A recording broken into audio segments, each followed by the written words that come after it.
సాధారణంగా పర్యాటకులు సముద్ర తీరానికి ఉదయం లేదా సాయంత్రం వేళ వెళ్తారు. ఎందుకంటే వారు సూర్యోదయం, సూర్యాస్తమయం చూడాలనుకుంటారు. కొంతమంది రాత్రివేళ చందమామ రాక కోసం సముద్రం దగ్గర వేచి చూస్తారు. మన ఇళ్ళు, పొలాలు, సిటీల్లో సూర్యుడు, చంద్రుడు ఒకే సైజులో కనిపిస్తాయి గాని సముద్రం దగ్గర మాత్రం అత్యంత పెద్ద సైజులో కనిపిస్తాయి.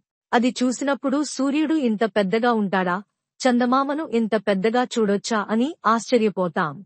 ఇంతకీ అంత పెద్దగా కనిపించడానికి కారణం ఏంటో ఎప్పుడైనా ఆలోచించారా?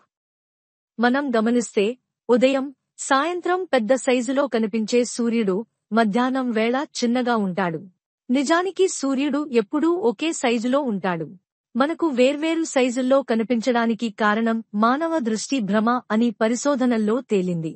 దీన్నే హ్యూమన్ ఆప్టికల్ ఇల్యూషన్ అంటారు.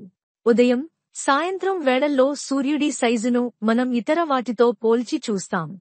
అంటే సముద్ర నీరు, ఓడలు, ఇళ్ళు, చెట్ల వంటి వాటితో పోల్చి చూస్తాయి మన కళ్ళు. అప్పుడు వాటికంటే సూర్యుడు పెద్దగా ఉన్నట్లు కనిపిస్తాడు.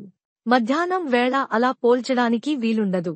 ఎందుకంటే సూర్యుడు నడినెత్తిన ఆకాశంలో ఉంటాడు.